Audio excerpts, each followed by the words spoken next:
myself Dr. Yadati Santosh Deepti. I am a consultant neurophysician in Prathma Hospitals, Kukatpalli. So fever lo fits ostunna pillallo malli fits వచ్చే అవకాశం ఉందా అని common గా వచ్చే doubt. So 2 types of febrile seizures గురించి చెప్పాను, simple and complex అని. So simple అంటే ఒకటే ఫిట్ 24 అవర్స్ లోపల 15 మినిట్స్ కంటే తక్కువ సేపు రావటం. ఈ సింపుల్ ఫెబ్రైల్ సీజర్ ఉన్న పిల్లల్లో మళ్ళీ వచ్చే ఛాన్సెస్ చాలా తక్కువ, 1% ఛాన్స్ అని మాత్రమే చెప్పగలము. సో అది కూడా ఫ్యామిలీ హిస్టరీ ఉండి, అంటే ఇంట్లో ఎవరికన్నా ఆల్రెడీ ఫీవర్లో ఫిట్స్తో సఫర్ అవుతున్న ఫ్యామిలీ హిస్టరీ ఉండి, అండ్ ఏజ్ యూజువల్గా ఫెబ్రైల్ సీజర్స్ మనం చెప్పే ఏజ్ 1 నుంచి 6 ఇయర్స్ వరకు అని. Less than 1 year and more than 6 ఇయర్స్లో కూడా చూస్తుంటాం, but common age is 1 to 6 years of age. ఒకవేళ ఫిట్స్ అర్లీ ఏజ్లో స్టార్ట్ అయితే, అంటే 1.5 ఇయర్కే స్టార్ట్ అయిపోయింది అనుకోండి, వాళ్ళకు 6 ఇయర్స్ వరకు మళ్ళీ ఫీవర్లో ఫిట్స్ వచ్చే అవకాశం ఉంటుంది. ఇది సింపుల్ ఫెబ్రైల్ సీజర్స్లో చూసే 1% ఛాన్స్ అనమాట.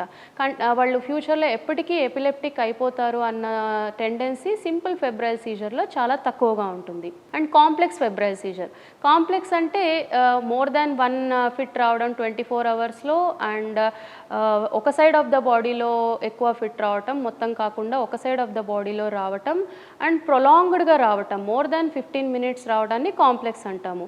ఇందులో ఈ 3 థింగ్స్ యాడ్ అయినాయనుకోండి ఎక్కువ కాంప్లెక్సిటీ ఉన్నట్టు. అలాంటి వాళ్ళలో 50% ఛాన్స్ ఉంటుంది వాళ్ళు మళ్ళీ ఫిట్స్తో సఫర్ అయ్యే అవకాశం, అండ్ ఫ్యూచర్లో ఎపిలెప్టిక్గా టర్న్ అయ్యే అవకాశం 50% ఉంటుంది. ఇలా 3 ఫ్యాక్టర్స్ యాడ్ అయిన వాళ్ళలో. ఒకవేళ ఒకటే కాంప్లెక్సిటీ ఉందంటే 7 to 8%, 2 కాంప్లెక్సిటీస్ ఉన్నాయంటే ఒక 20% వరకు. సో ఇలా ఎన్ని కాంప్లెక్స్ థింగ్స్ యాడ్ అయినాయి అనే దాన్ని బట్టి వాళ్ళు ఫ్యూచర్లో ఎపిలెప్టిక్ టర్న్ అవుతారా లేదా అన్న టెండెన్సీ ఉంటుంది.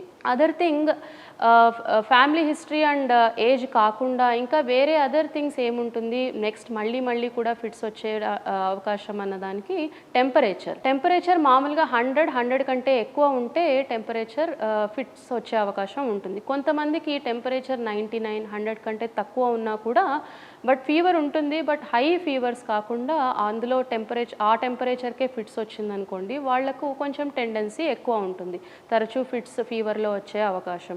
అండ్ ఫీవర్ వచ్చింది ఒకటేసారి రికార్డ్ అవుతుంది, ఫీవర్ మళ్ళీ చెక్ చేసినా ఫీవర్ రికార్డింగ్ ఒక్కసారి తగ్గిపోయింది మళ్ళీ రాదు. అలాంటి వాళ్ళల్లో కూడా, అంటే అంత డ్యూరేషన్లోనే ఫిట్ వచ్చేంత ఆ టెంపరేచర్కే ఫిట్స్ వచ్చింది అంటే ఫ్యూచర్లో వాళ్లకు మళ్ళీ ఫిట్స్ వచ్చే అవకాశం డ్యూరింగ్ ఫీవర్స్ ఎక్కువ ఉంటుంది. సో ఎవ్రీ కిడ్ ఖచ్చితంగా ఎపిలెప్టిక్గా టర్న్ అవుతారని కాదు, it depends on many factors. Simple, complex అని, ఫ్యామిలీ హిస్టరీ అని, ఏజ్ అని, టెంపరేచర్ అని చాలా థింగ్స్ ఉన్నాయి. So parents don't panic. Thank you.